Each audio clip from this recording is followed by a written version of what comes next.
his coat of many colors. They take that and they chuck him into this pit. And he cries out and he cries out, and they ignore him until an Ishmaelite caravan comes by from Midian. It comes by, and there are these traders in the caravan. Reuben, the oldest, somehow is not on the scene at that moment because Judah steps up, and they agree to take him out of the pit and sell him to the Ishmaelites.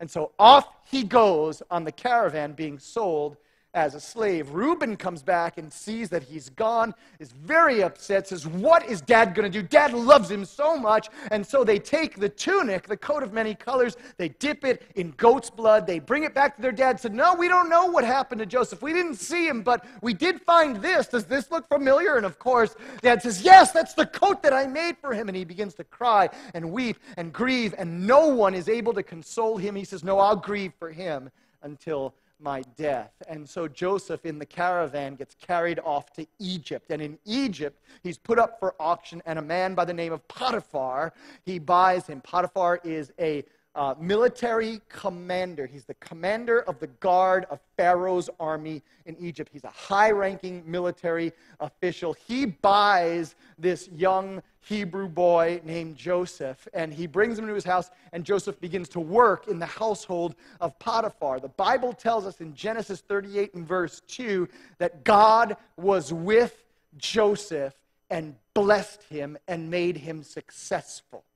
So there he is serving as a slave, and yet there's something about him. Everything he touches prospers and goes well. And Potiphar notices, and he says, well, let me give him more and more and more responsibility until he has the rule of Potiphar's entire estate. Everything in Potiphar's house runs through Joseph. And then one day, Potiphar goes out on a military maneuver, and Joseph is there running the whole household. The Bible also tells us that Joseph was very good looking. He was a good looking young man. And Potiphar's wife eyes him up and goes to seduce him and says, come and lie with me. And Joseph says, what? I absolutely will not. Your husband has given me charge over everything except you. You are his wife, and I will never do something like that to grieve the Lord my God.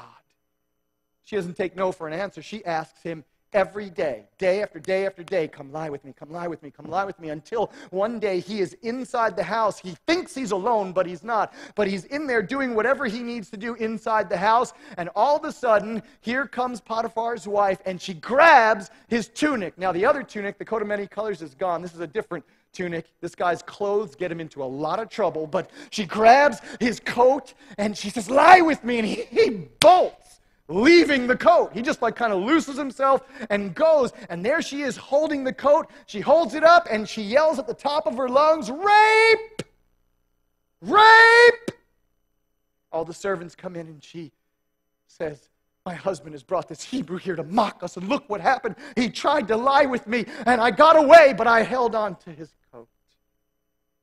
At the end of the day, Potiphar comes home. Again, highly ranking military official comes home.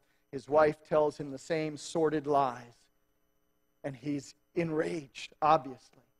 And so he takes Joseph, and he imprisons him in Pharaoh's prison. Pharaoh's prison was a prison for people who served, who were in prison. So it's kind of like a minimum security federal penitentiary. They still shoot pool and watch HBO, okay? So it's that kind of a place, and he goes there, and the Lord is with him.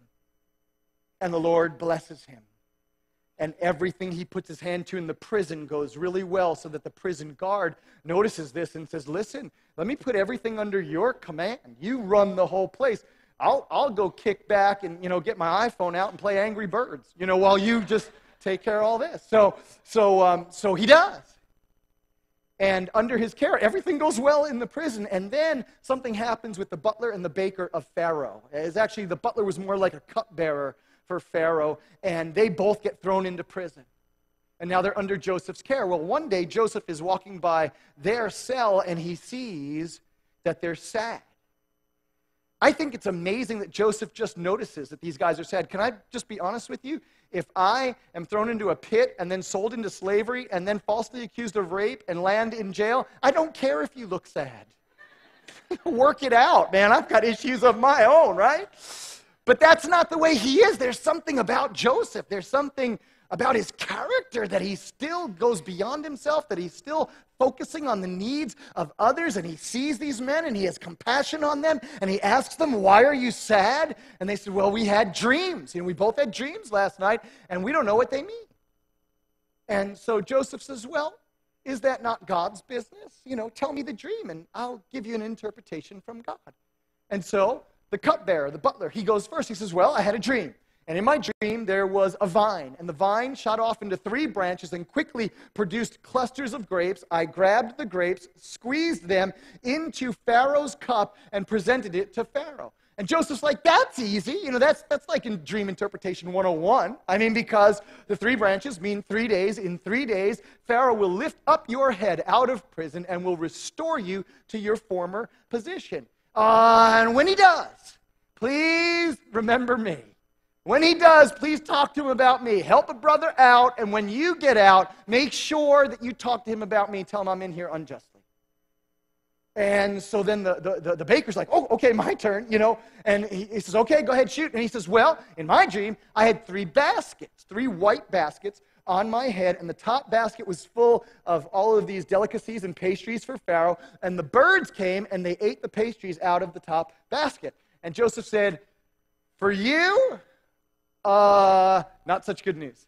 The 3 baskets, they're 3 days, and within 3 days, Pharaoh will not only lift up your head, but Pharaoh will lift off your head, and you will hang, and the birds of the air will come and eat your flesh. So if that's all, fellas, lunch is at 12, and so he leaves, and it happens just as he says. 3 days later, cupbearer, butler, he is restored to his position, baker is executed. But the butler does not remember Joseph. Doesn't say a word to Pharaoh, and then 2 years come and go. 2 years later, 2 further years of being wrongfully incarcerated, they come and they go, and then Pharaoh has a dream. And Pharaoh has a dream that gets him so concerned. It's actually 2 dreams in one night, and the next morning he calls everybody he thinks he can get together to interpret dreams. So he's calling the other magicians and prognosticators, all the New Agers are there. Shirley MacLaine, Deepak Chopra, they're all there. And and nobody can come up with the interpretation of the dream. And then all of a sudden the butler says, today I realize my faults. He says, there's a Hebrew young man in prison who interprets dreams. And he tells him the whole story, and Pharaoh says, well, go get him. And so they bring him out of this dungeon, and they shave him, and they put different clothing on him. And now Joseph is standing in front of Pharaoh. And Pharaoh says, I understand that you interpret dreams. Joseph's response is, no, I do not. I do not have that within me. But if you tell me your dream, my God will give Pharaoh an answer of peace. And so he says, well, I had 2 dreams. The first one was 7 healthy, plump cows came out of the Nile River. And then 7 gaunt, sickly cows came out of the same river. And the 7 sickly cows ate the 7 healthy cows. He said, I woke up, and then I went back to sleep and had a second dream. The second dream, a stalk grew up with 7 healthy heads of wheat. And then another stalk grew up with 7 heads that were beaten by the east wind, and the ones that were beaten and sickly devoured the healthy heads of grain. And Joseph said, the 2 dreams are one. He said, you're given 2 dreams to confirm that this is of God. And here's what they mean. The 7 healthy cows and the 7 healthy heads of grain are 7 years, and they are 7 years of abundance, of prosperity, of bumper crops, 7 years that will be wonderful, but they will be followed by 7 years of famine, and the famine will be so bad that no one will ever even remember the first 7 years. They'll forget the dot-com boom. They won't even remember that, because these years, it'll be terrible. So now here's what Pharaoh ought to do. Pharaoh ought to appoint a man over his entire realm to start a program in which 20% of all the grain grown in the 7 good years will be stored away, will be given to Pharaoh like a tax, and then we'll build warehouses. You should build warehouses and put that in there. And then in the 7 lean years, in the famine years, people will come and they will buy the grain from Pharaoh. So no one will perish, everybody will be okay, and you'll own everything when it's all done. Pharaoh, in my mind, played by Robert De Niro, says, you got a gift. You're good. And he looks around and he says, who else should I appoint over all of this? Who else is so wise? Who else is there in my realm in whom the Spirit of God dwells? Pharaoh says that. And everybody says, absolutely, sure. And so he says, come here. And he takes off his own signet ring and he places it on Joseph's finger. And he puts a new tunic on him, a linen tunic on top of him. And he puts, the Bible says gold chains, so he's all blinged out, around his neck. And then he says to him, and I guess at that point, they probably put one of those freaky Egyptian wigs on him and makeup. And they come and they put all this makeup on him.